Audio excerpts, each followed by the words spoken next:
Hi everybody, I'm Dr. John Douillard and welcome to LifeSpa.com. And today, there's a recent study from the University of Minnesota Medical School where they evaluated the stress impact of the pandemic on our digestion. And they found there were 6 major unhealthy eating habits that have occurred from the pandemic and how they're linked to a significant rise in weight gain, mood-related issues, anxiety, worry, fear, financial concerns. All of these have contributed to really, really poor digestion and some really poor eating habits. So I'm going to go through each of those from the Ayurvedic perspective based on what they found are the major kind of unhealthy eating habits that have been caused by the pandemic. And the first one is mindless eating. When we eat in a mindless way, we are kind of eating whenever, picking a food up here, grabbing something here and there, not really realizing it. And we have some really interesting science now that shows that there are biological clocks in every cell of our body that's supposed to be linked to the circadian rhythms. And your digestion and your biological clocks are in sync with the natural cycles of nature. Like some animals are nocturnal and they eat at night and they sleep during the day. We don't. We have this ability to connect. And we now know that the studies show that the biological clocks for digestion turn on at breakfast and at lunch and they start turning off at supper. So we should eat sort of less at supper and more at breakfast and lunch. And I understand that that's not the intermittent fasting way to go about it. Everybody wants to skip breakfast because it's super easy and just have a lunch and a supper and get their longer kind of intermittent fast taking place. It's easier to do that. I get it. It works, but it's not quite where you fully want to end up because it doesn't sync up with your circadian rhythms and your circadian clock. Now, having those eating a breakfast and a lunch will have a way of resetting that clock. So how do you reset your biological clock? You get your body back into rhythm. Well, we know the rhythm is breakfast and lunch and light supper. So if you just eat a breakfast and lunch and a light supper, you will slowly bring the body back into rhythm.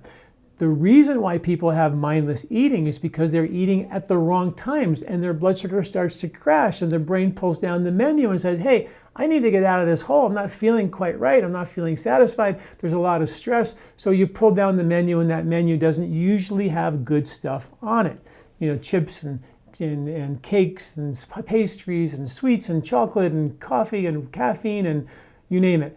We have these things that give us, short-lived energy. So that's why we have the mindless eating is because we're not eating in sync with the biological clock. So the sort of silver lining of this whole pandemic is, wow, all I got to do is make sure breakfast counts and really eat a big breakfast. Studies came out just 2 weeks ago, showed that when people eat a breakfast, they have a significant less reduction of type 2 diabetes later on in their life. So breakfast is what kickstarts your metabolism for the day. We just randomly say don't eat it because we don't need it. And I'm telling you, ancient wisdom, modern science, the research is in. Breakfast really matters. I wrote an article called, the 20 reasons why we should eat breakfast, and it's really important to do it for many reasons, and that's just one of them. So for the mindless eating part, the way to do it is have a big breakfast or a good breakfast, just whatever is necessary to get you from breakfast to lunch without feeling hunger. And then lunch being a big enough and a relaxed enough meal to get you to supper without feeling hunger, and then supper all the way till breakfast the next day. 3 good meals a day. Now, if you want an intermittent fast and you're feeling really good and it's spring and you want to take it another level, then for sure, make supper smaller. Make it soup or a salad. Make it earlier. And then eventually even don't eat it if you can do it without feeling like you're starving. Of course, hydrate through that whole process. I wrote about this in my 3-season diet book back in 2000. We wrote an ebook called it's free, called the Weight Balancing ebook. Everybody can get it for free. And it talks about the study we did by having people eat a breakfast and lunch at a light supper or no supper.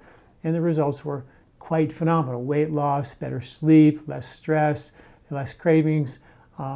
It was really amazing. So go to my website at lifespa.com, go to the Learn tab and hang a left and go to the ebook library, and you get all of our free ebooks, and one of them is called the Weight Balancing ebook. It's really cool. The second one was increasing our food consumption. Well, the reason we increase our food consumption is because of the pandemic, because of the stress, all the stressors we've incurred because of lockdown and because of financial stress. We want to eat more to feed ourselves in that way. Now the problem is that when we eat foods that are comfort foods that make us feel good initially from stress, the blood sugar goes up. And then unfortunately, they're not long-lasting sources of fuel, so that quickly energy starts to go down and then you crash.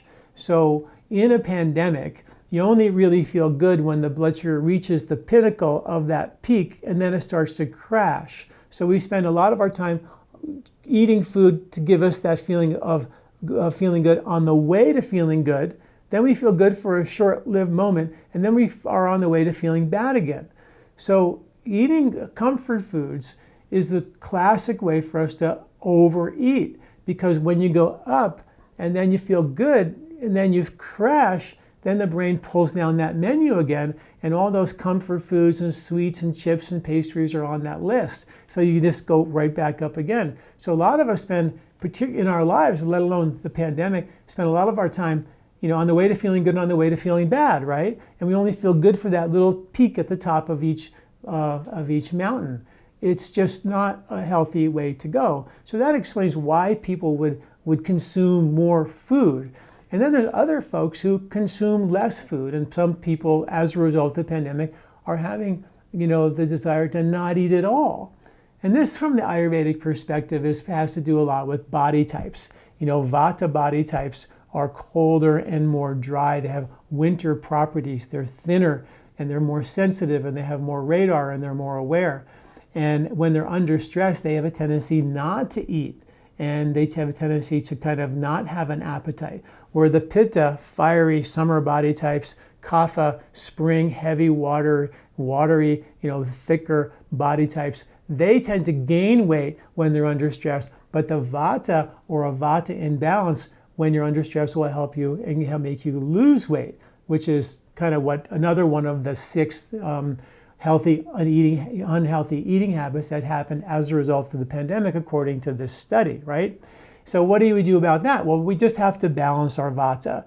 And that means, Ayurveda, if you think about in the winter, the foods that are harvested in the winter are sweet, sour, and salty foods, heavier, warmer, oily foods, soups, stews, cooked vegetables, sweet potatoes, cooked grains, warm, heavy foods that are cooked with love, right? That's going to balance your Vata, adding more oil to your diet, those kind of things. We have a grocery list called the Vata Balancing, or the Winter Grocery List, that you can get for free on my website at LifeSpa.com. We also publish a recipe list and a grocery list for free for every month of the year. So you get information about what's in season, what are the recipes for March and April, May and June. So you can get that. And that's called the 3-Season Diet Eating Guide. And that's something from my 3-Season Diet book that you can get also for free. So that's kind of pretty cool. But the idea here is to know your body type. So go to my website, lifespa.com, and take our free body type questionnaire. It's super cool. And you learn a whole lot about you and your family. And it's just a really cool thing. And when you're under stress, you'll begin to realize, oh, this is what happens to me when I get under stress. My body type stops eating. My husband's body type or whatever eats more. And one of us is losing weight, one of us is gaining weight, but it's interesting. The other piece of the next one was eating to cope with the stress, which obviously we eat comfort foods to cope with the stress. And from the Ayurvedic perspective, the best way to deal with that is to relax and eat your food. This also goes with balancing Vata.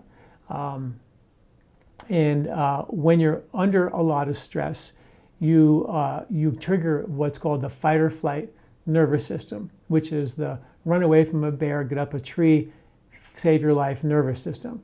You're not thinking about ordering pizza when you're running away from a bear. In fact, the nervous system with regard to digestion is literally turned off during stress. So if you're under a lot of stress, your ability to digest the food is going to be completely tiled down. The parasympathetic nervous system, the other half of the autonomic nervous system, is actually the rest and digest system. And that's activated when you sit down and you relax and you take time to eat your food. In Ayurveda, food and eating is a ritual. Studies have shown that eating is a ritual, that when you eat food in a calm, ritualistic, peaceful, what Ayurveda calls sattvic manner, it changes your basal metabolic rate. It changes your body mass index. It actually helps you lose weight. It brings the body into balance. Eating in a relaxed way allows the mind to settle so the body can do its digesting. So it's a very important ritual. One of my favorite herbs to take to help balance the vata during a stressful period of time when you're sort of revved up is an herb that has 5 spices in it: ginger, cumin, coriander, fennel, and cardamom.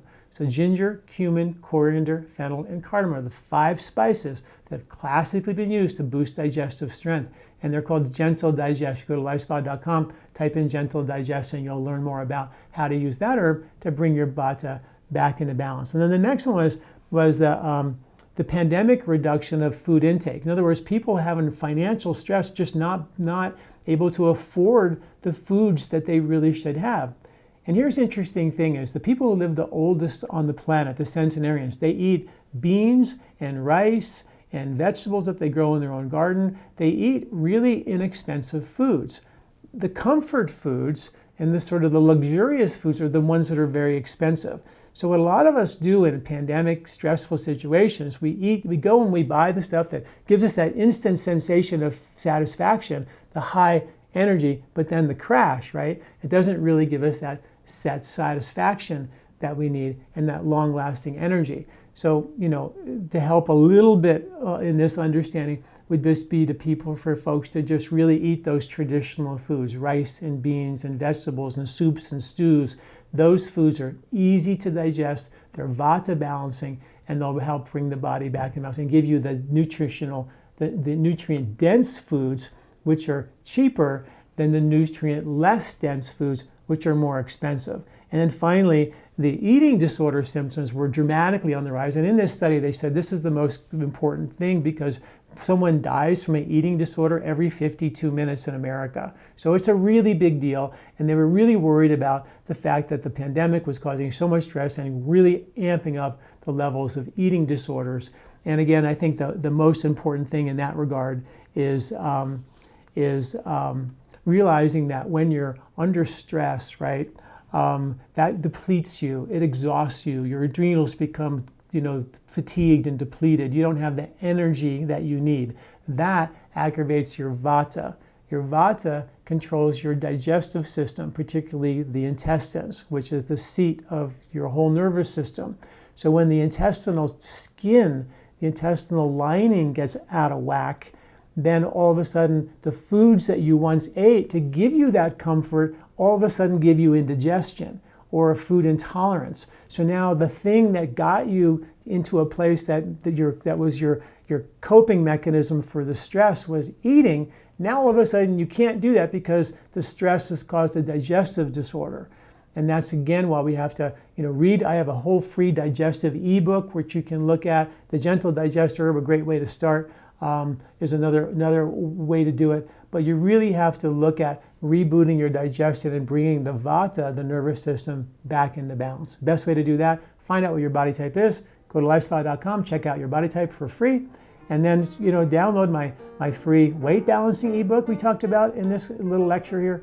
And also my free digestive ebook. It's a digestive troubleshooting guide for you to troubleshoot which part of your digestion is out of whack. And all that information is free. So check it out at lifespa.com. Thanks for listening. I'll see you all next week. Do you like this video? Don't forget to subscribe and share. This recording is brought to you by LifeSpa, where ancient Ayurvedic wisdom meets modern science. Get access to free health video newsletters by Dr. John at lifespa.com. These statements have not been evaluated by the FDA. These products are not intended to diagnose, treat, cure, or prevent any disease.